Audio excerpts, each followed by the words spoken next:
그날 아침 나는 평생 함께한 사람의 목소리를 듣고도 이상하게 손끝이 차가워지는 걸 느꼈습니다.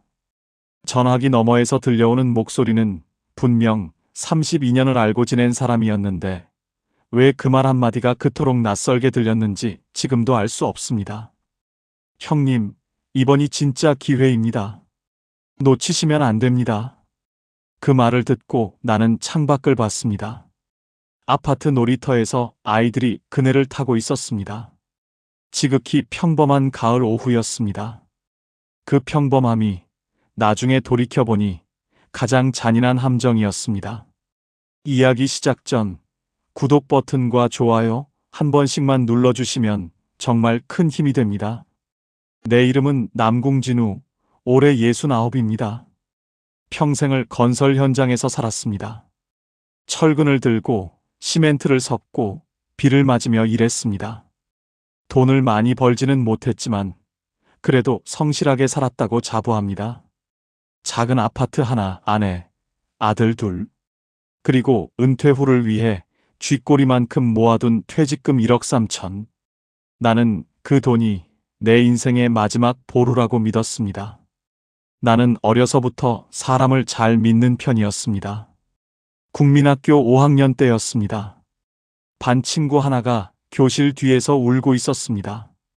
왜 우냐? 돈을 잃어버렸어. 나는 그때 내 주머니에 있던 돈을 몽땅 꺼내줬습니다. 500원. 그게 내가 가진 전부였습니다. 다음 날 그 친구가 말했습니다. 야, 미안. 사실 안 잃어버렸어. 그냥 떡볶이 먹고 싶었어. 나는 화내지 않았습니다. 그냥 그럴 수도 있다고 생각했습니다. 군대에서도 마찬가지였습니다. 전역을 3개월 앞두고 같은 소대원이 찾아왔습니다. 진우야, 집에 급한 일이 생겼어. 한 달만 돈 좀 빌려줄 수 있냐? 얼마나 필요한데? 나는 월급 거의 전부를 빌려줬습니다. 그 돈은 끝내 돌려받지 못했습니다. 전역하는 날, 그 친구는 인사도 없이 사라졌습니다. 결혼하고 나서도 아내가 늘 말했습니다. 당신은 사람을 너무 쉽게 믿어요. 언젠가 크게 당할 거예요. 사람을 안 믿으면 뭘 믿고 살아? 그래도 조심은 해야죠. 그 말이 나중에 얼마나 허무하게 들릴 줄은 그때 몰랐습니다. 그 사람의 이름은 허재민이었습니다. 나보다 4살 아래. 같은 건설 현장에서 만나 32년을 알고 지낸 사람입니다. 처음 만난 건 1990년 여름이었습니다. 당시 나는 강남에 올라가는 아파트 현장에서 일하고 있었습니다. 그날따라 더위가 유난히 기승을 부렸습니다. 쉬는 시간에 자판기 앞에 섰는데 주머니를 뒤져보니 돈이 모자랐습니다. 100원이 부족했습니다. 그때 옆에 서 있던 젊은 사람이 100원짜리 동전을 내밀었습니다. 형님, 제가 살게요. 아니야, 괜찮아. 그냥 받으세요. 더운데 음료수 한 캔 사드리고 싶어서요. 그게 허재민과의 첫 만남이었습니다. 우리는 그렇게 가까워졌습니다. 그는 나보다 영리했습니다. 말도 잘했고 사람 다루는 재주가 있었습니다. 나는 평생 몸만 쓰며 살았지만 그는 달랐습니다. 서류를 보는 눈이 있었고 계산도 빨랐습니다. 재민아, 너는 왜 이런 데서 이렇게 일하냐? 좋은 데 가지 그래. 형님, 저는 사람이 좋아서 일하는 거예요. 돈만 보고 일하면 재미없잖아요. 나는 그런 그가 참 좋았습니다. 현장에서 함께 욕먹고 함께 술 마시고 명절이면 집에 와서 떡국을 먹던 사이였습니다. 그의 아이들이 태어났을 때 나는 돌잔치에 갔고 내 아들이 대학에 붙었을 때 그는 축하 문자를 보냈습니다. 형님, 축하드립니다. 형님, 아드님 정말 똑똑하더라니까요. 우리는 그런 사이였습니다. 퇴직하고 나서도 우리는 자주 만났습니다. 한 달에 2~3번, 막걸리 한 병, 삼겹살 한 접시. 형님, 요즘 세상 참 각박해요. 그러게 말이야. 우리 젊었을 때는 안 그랬는데.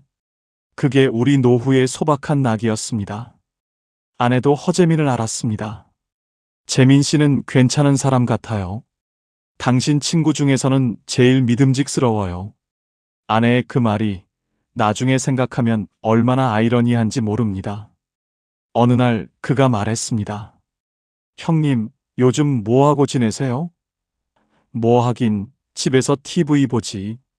병원 다니고. 형님, 그렇게만 살면 안 됩니다. 그 말이 묘하게 가슴에 걸렸습니다. 안 된다니, 그럼 어떻게 살아야 하는데? 형님, 돈도 놀리고, 인생도 놀리면 안 되죠. 우리 같은 사람들은 움직여야 해요. 야, 나 이제 돈 쓸 데도 없다. 형님, 그게 문제예요. 돈은 굴려야 합니다. 은행에만 넣어두면 물가 상승률도 못 따라가요. 그날 그는 나에게 커피를 샀습니다. 평소엔 늘 내가 계산했는데 그날은 그가 먼저 카드를 냈습니다. 형님, 나 요즘 투자 하나 하는데 괜찮습니다. 무슨 투자? 부동산 관련된 건데 아는 사람들끼리만 하는 겁니다. 일반 사람들은 몰라요. 나는 웃었습니다. 야, 나 그런 거 몰라. 몰라도 됩니다. 형님은 그냥 돈만 넣으면 돼요. 전문가들이 다 알아서 합니다. 그 말이 나중에 생각해보니 첫 번째 신호였습니다. 며칠 뒤, 그는 두툼한 서류 봉투를 들고 나타났습니다. 형님, 이거 한번 보세요. 진짜 안전한 겁니다. 이게 뭐냐? 투자 설명서예요. 형님 같은 분만 참여할 수 있어요. 자격이 있어야 들어올 수 있습니다. 나는 서류를 펼쳤지만 솔직히 무슨 내용인지 하나도 모르겠더군요. 작은 글씨가 빼곡했고 눈도 침침했고 읽고 싶지도 않았습니다. 무엇보다 나는 그를 믿었습니다. 32년을 알고 지낸 사람이었습니다. 재민아, 너나 속이면 죽는다.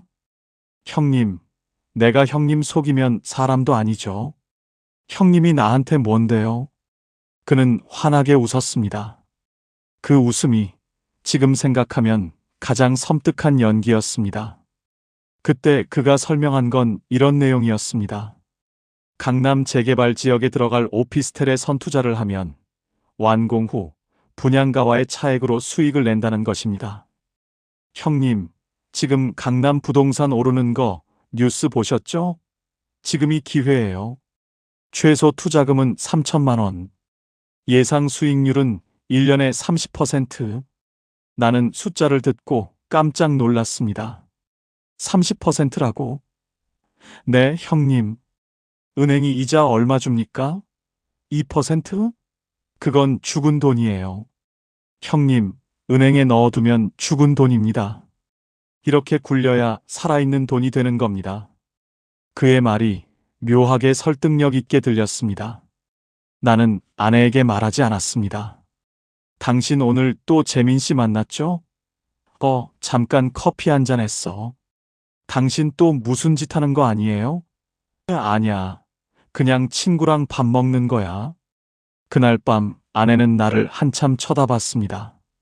당신 요즘 얼굴이 이상해요. 뭐가? 돈 냄새 나는 얼굴이에요. 당신 뭔가 숨기고 있죠? 당신은 왜 맨날 나를 의심해? 나는 짜증을 냈습니다. 그 말이 두 번째 경고였다는 걸 그때는 알지 못했습니다. 나는 은행에 가서 3천만 원을 뽑았습니다. 평생 모은 돈의 4분의 1이었습니다. 손이 떨렸습니다. 창구 직원이 물었습니다. 고객님, 이렇게 큰 돈 찾으시는데 혹시 보이스피싱 아니신가요? 아니요, 제가 쓸 일이 있어서요. 고객님, 요즘 지인을 사칭한 사기가 많습니다. 정말 괜찮으신 거죠? 괜찮아요. 제 친구예요. 32년 알고 지낸 사람이에요. 직원은 여러 번 확인했지만 나는 고집을 꺾지 않았습니다. 허재민을 만나 돈 봉투를 건넸습니다. 형님, 정말 고맙습니다. 1년만 기다려보세요. 형님, 절대 후회 안 하실 겁니다. 그는 내 어깨를 두드렸습니다. 형님 믿어주셔서 감사합니다. 형님처럼 좋은 분이 돈도 벌어야죠. 처음 2달은 모든 게 순조로웠습니다. 형님, 이번 달 수익금 나왔습니다. 그는 통장 사본을 보내왔습니다. 정말 돈이 입금돼 있었습니다. 150만 원. 작은 돈이었지만 내가 평생 일해서 벌어본 적 없는 종류의 돈이었습니다. 봐요, 형님. 제가 뭐라고 했습니까? 이제 믿으시죠? 나는 그날 밤 혼자 소주를 마셨습니다. 돈 때문이 아니었습니다. 내가 아직 뭔가 할 수 있는 사람이라는 느낌, 그게 좋았습니다. 그 뒤로 나는 점점 더 돈을 넣었습니다. 형님, 이번에 추가 물량이 나왔습니다. 정말 좋은 자리예요. 그래? 얼마나 넣으면 되는데? 3천만 원만 더 넣으시면 형님 자리 확보됩니다. 형님, 지금 안 들어가면 다른 사람들한테 다 넘어갑니다. 형님, 이건 특별한 사람들만 들어올 수 있어요. 형님이니까 제가 자리 만든 겁니다. 그는 늘 그렇게 말했습니다. 나는 점점 그 말에 중독됐습니다. 2번째 3천, 3번째 3천. 어느새 나는 통장에 있던 돈 대부분을 그에게 넘기고 있었습니다. 총액 1억 2천만 원. 내 평생의 돈이었습니다. 마지막 돈을 넘기던 날, 이상하게 가슴이 두근거렸습니다. 형님, 이번 거는 정말 대박입니다. 제 말만 믿으세요. 나는 고개를 끄덕였습니다. 32년을 믿어온 사람이었으니까요. 아내는 결국 눈치를 챘습니다. 당신, 통장이 왜 이렇게 비었어요? 생활비 썼지. 생활비가 한 달에 3천씩 나갑니까? 당신 나를 바보로 아세요? 당신, 나 좀 믿어봐. 믿으라고요? 당신이 뭘 하고 있는지 알기나 해요? 그 말이 내가 평생 아내에게 한 가장 비겁한 거짓말이었습니다. 당신 또 허재민 씨 만났죠? 그 사람한테 돈 준 거예요? 아니야. 내 돈 내가 쓰는데 왜 그래? 아내는 그날 밤 울었습니다. 나는 처음으로 두려웠습니다. 3달째 돈이 들어오지 않았습니다. 재민아, 이번 달은 왜 조용하냐? 형님, 요즘 부동산 경기가 좀 안 좋아서요. 정부 규제도 생기고 그래서요. 그래도 전에처럼은 들어와야 하는 거 아니냐? 형님, 걱정 마세요. 곧 괜찮아질 겁니다. 조금만 기다려주세요. 그의 목소리는 여전히 침착했습니다. 하지만 뭔가 달랐습니다. 예전의 여유가 사라지고 조급함 같은 게 느껴졌습니다. 며칠 뒤 전화가 안 됐습니다. 문자를 보냈습니다. 재민아, 전화 좀 받아봐. 답이 없었습니다. 나는 웃으려고 애썼습니다. 아, 저 친구 또 바쁜가 보네. 하지만 웃음은 금방 굳어버렸습니다. 다음 날도, 그 다음 날도 전화는 연결되지 않았습니다. 발신음만 길게 울리다가 끊겼습니다. 고객님, 전화를 받지 않습니다. 그 기계음이 점점 더 무섭게 들렸습니다. 나는 그의 집으로 갔습니다. 문 앞에 섰습니다. 초인종을 눌렀습니다. 낯선 여자가 나왔습니다. 여기 허재민 씨 댁 맞나요? 누구세요? 허재민 씨 친구인데요. 32년 알고 지낸 사이예요. 여자는 이상하다는 표정으로 나를 봤습니다. 여기 허재민이라는 사람 안 사는데요. 그럼 누가 살아요? 저희 가족이요. 이사 온 지 3달 됐어요. 그 순간 내 귀에서 모든 소리가 사라졌습니다. 세상이 조용해졌습니다. 심장 소리만 둥둥둥 울렸습니다. 집으로 돌아오는 길, 나는 몇 번이나 넘어질 뻔했습니다. 다리에 힘이 안 들어갔습니다. 지하철 손잡이를 잡았는데 손이 미끄러졌습니다. 사람들이 나를 이상하게 쳐다봤습니다. 한 젊은 사람이 물었습니다. 할아버지, 괜찮으세요? 괜찮아. 괜찮지 않았습니다. 아무것도 괜찮지 않았습니다. 아내가 물었습니다. 왜 그렇게 얼굴이 창백해요? 어디 아파요? 아무것도 아니야. 아무것도 아니긴요. 당신 지금 얼굴색이 새하얗잖아요. 나는 대답하지 않았습니다. 그날 밤 나는 처음으로 울었습니다. 화장실에 숨어서 소리 안 나게 울었습니다. 물을 틀어놓고 울었습니다. 1억 2천만 원. 내 평생이 사라졌습니다. 며칠 뒤 나는 은행을 찾아갔습니다. 고객님, 이 계좌는 이미 해지됐습니다. 언제요? 석 달 전입니다. 누가 해지했는데요? 본인 동의 하에 처리된 건데요.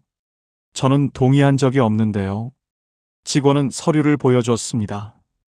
거기 내 도장이 찍혀 있었습니다. 그날 허재민에게 서류를 넘길 때 나는 아무 생각 없이 도장을 찍었습니다. 여기 사인 하나만 해주세요, 형님. 형식적인 거예요. 그때 그 말이 떠올랐습니다. 집에 돌아와서 아내 앞에 앉았습니다. 한참을 말이 안 나왔습니다. 나 돈 좀 잃었어. 얼마나요? 좀이 얼마예요? 100?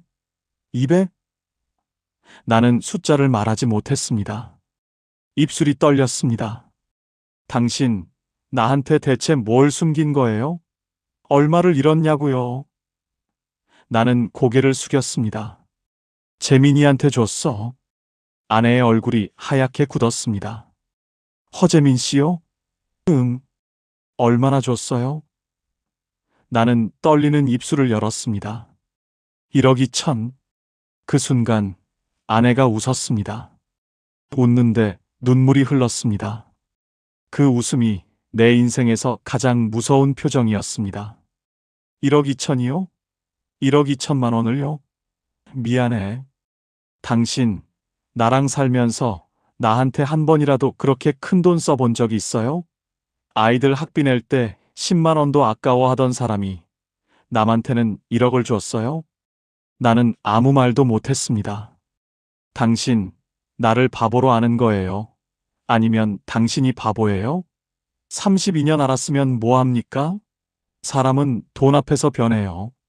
내가 뭐라고 했어요? 당신한테 몇 번을 말했어요? 아내는 소리쳤습니다. 이제 우리 어떻게 살아요? 노후 자금이 다 날아갔는데? 당신 나이가 몇인데? 그날 이후 우리 집에서는 말이 사라졌습니다. 아내는 나와 눈도 마주치지 않았습니다. 밥을 먹을 때도 TV를 볼 때도 침묵만 흘렀습니다. 그 침묵이 어떤 욕보다 더 아팠습니다. 나는 매일 그의 이름을 검색했습니다. 전화번호를 눌렀습니다. 지인을 찾아다녔습니다. 어느 날 현장에서 같이 일하던 후배를 만났습니다. 형님, 재민 형 못 봤어요? 못 봤는데 왜? 형님, 그거 몰라요? 뭘? 후배는 고개를 돌렸습니다. 말하기 꺼려하는 표정이었습니다. 형님한테 말씀드리기 좀 그런데요.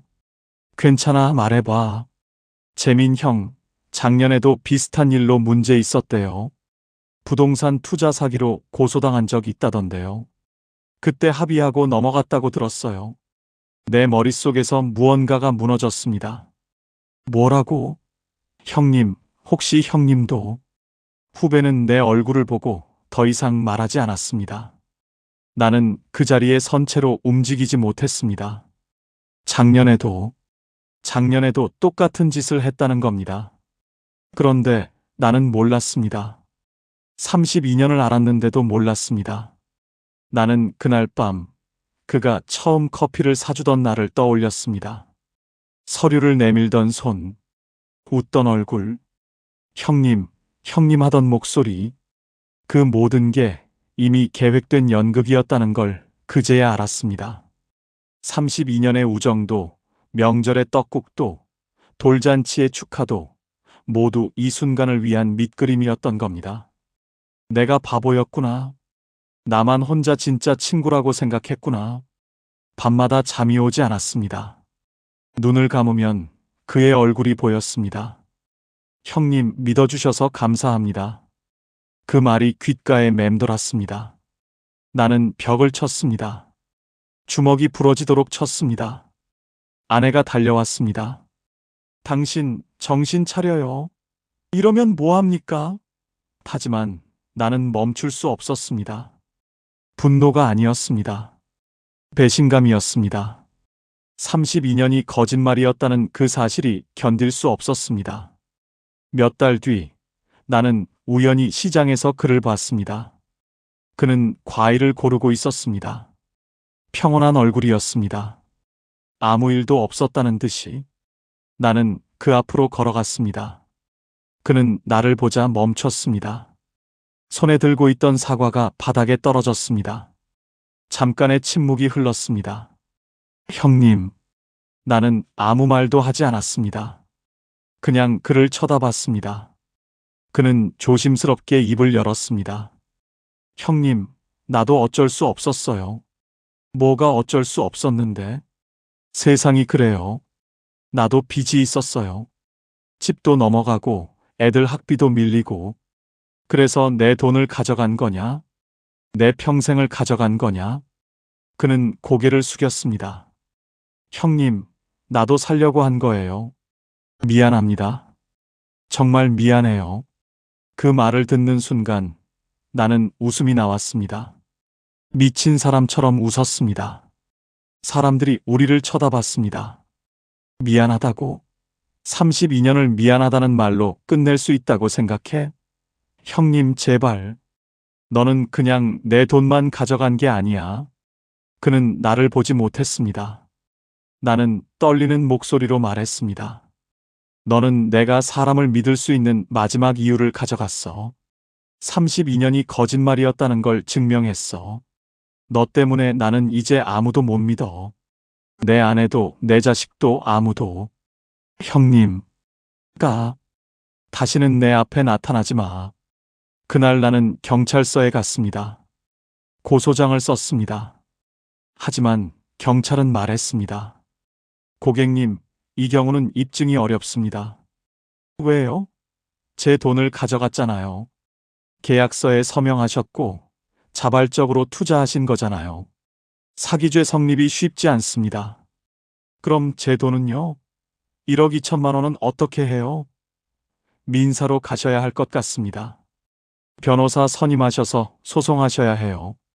민사 재판, 변호사 비용만 1,000만 원이 넘는다고 했습니다. 그리고 이긴다는 보장도 없었습니다. 설령 이긴다 해도 그가 돈이 없으면 받을 수도 없다고 했습니다. 나는 그 자리에 주저앉았습니다. 그럼 저는 어떻게 해요? 제 평생이 날아갔는데. 경찰관이 안타까운 표정으로 말했습니다. 요즘 이런 지인 사기가 정말 많습니다. 특히 노년층을 노리는 게 많아요. 오래 알고 지낸 사람일수록 더 조심하셔야 하는데. 그 말이 비수처럼 꽂혔습니다. 오래 알고 지낸 사람일수록 32년이 오히려 독이 된 겁니다. 그날 이후 나는 누구도 쉽게 믿지 않게 됐습니다. 아내와도 자식과도 이웃과도 누군가 친절하게 대하면 먼저 의심합니다. 뭘 바라는 걸까? 뭘 노리는 걸까? 동네에서 만난 지인이 말을 걸어도 경계합니다. 형님, 요즘 어떻게 지내세요? 그냥 지내지. 한번 밥이라도 같이 먹어요. 바빠서 안 되겠어. 아내가 말했습니다. 당신, 사람이 너무 각박해졌어요. 옛날의 당신이 아니에요. 사람이 변했어요. 사람이 변한 게 아니야. 세상이 원래 이런 거였어. 내가 몰랐을 뿐이지. 그래도 이렇게까지 살면 안 되죠. 모든 사람을 의심하면서 어떻게 살아요? 나는 대답하지 않았습니다. 각박해진 게 아닙니다. 깨어난 것뿐입니다. 밤마다 악몽을 꿉니다. 꿈속에서 허재민이 나타납니다.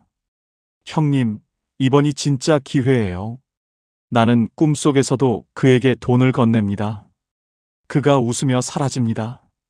나는 소리를 지르며 깹니다. 옆에서 아내가 놀라 깹니다. 또 꿈 꿨어요? 응. 병원 가봐요. 당신 요즘 너무 안 좋아요. 괜찮아. 괜찮지 않았습니다. 나는 점점 무너지고 있었습니다. 거울을 보면 낯선 사람이 서 있었습니다.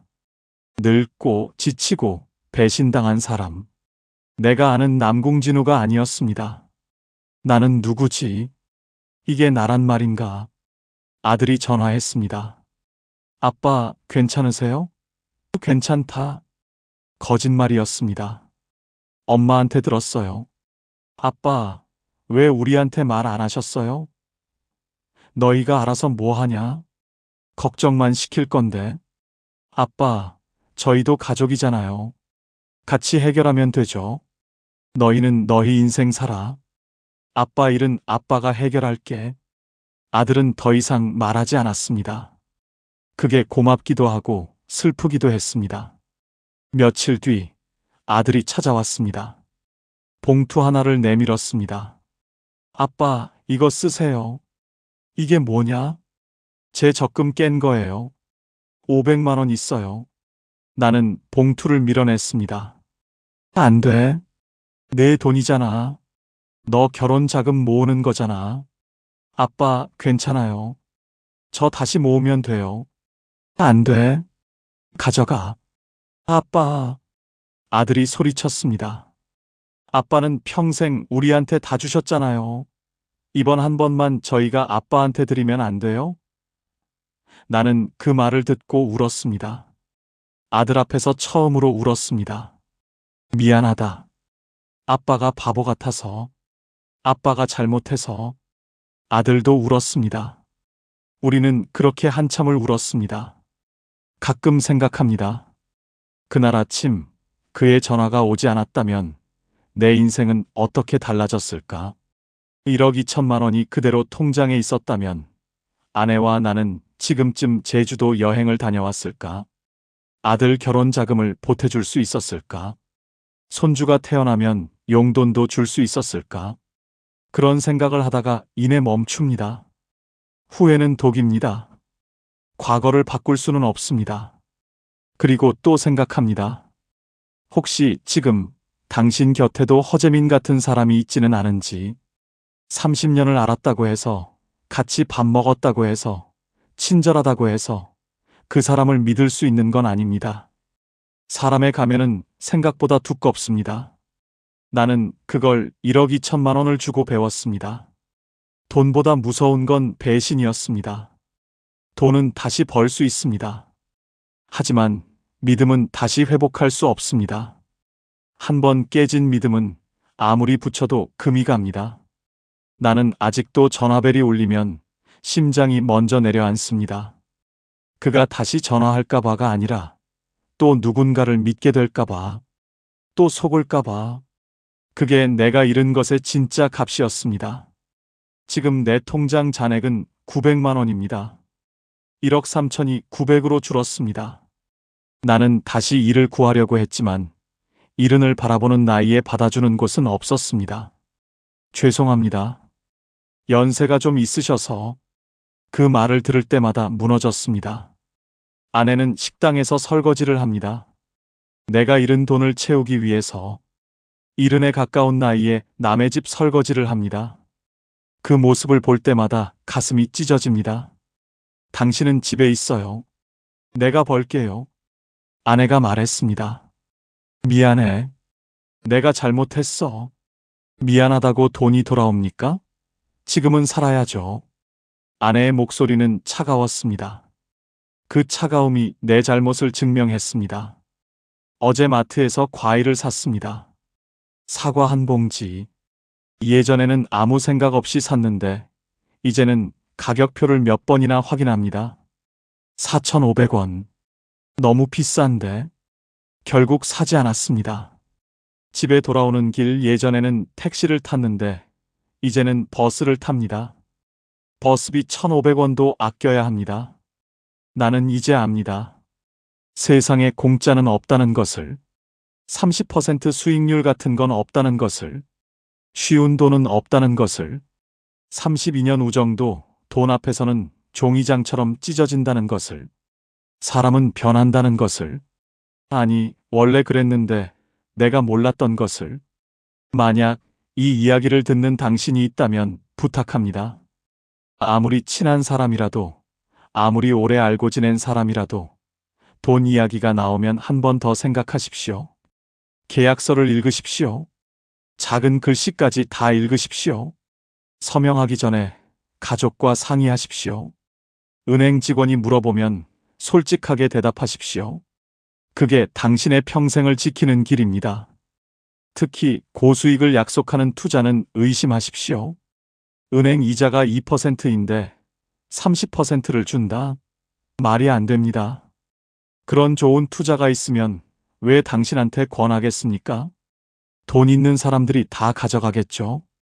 아는 사람들끼리만 하는 거예요. 이 말이 나오면 더욱 조심하십시오. 그게 바로 함정입니다. 나는 오늘도 허재민을 검색합니다. 언젠가 그가 잡히길 바라면서. 하지만 더 간절히 바라는 건 이 이야기를 듣는 누군가는 나 같은 실수를 하지 않기를 바라는 것입니다. 당신의 평생이 한순간에 날아가는 걸 보지 않기를 바랍니다. 당신의 가족이 당신을 원망하는 모습을 보지 않기를 바랍니다. 당신이 거울 앞에서 낯선 자신을 보지 않기를 바랍니다. 그게 내가 이 이야기를 남기는 이유입니다. 나는 1억 2천만 원을 잃었습니다. 하지만 이 이야기로 한 사람이라도 구할 수 있다면 그게 내 돈의 마지막 쓰임이 될 것입니다. 부디 조심하십시오. 당신 곁에 허재민을 조심하십시오. 32년도 거짓말이 될 수 있습니다. 사람을 믿되 돈 앞에서는 한 번 더 생각하십시오. 나는 이제 69입니다. 남은 인생을 900만 원으로 살아가야 합니다. 하지만 살아야 합니다. 아내를 위해서, 아들을 위해서, 그리고 나를 위해서. 넘어졌지만 일어나야 합니다. 그게 인생이니까요. 오늘도 해는 뜹니다. 창밖에 아이들이 뛰어다닙니다. 세상은 여전히 평범하게 돌아갑니다. 하지만 나는 압니다. 그 평범함 속에 얼마나 많은 함정이 숨어 있는지, 얼마나 많은 허재민이 당신을 기다리고 있는지. 부디 조심하십시오.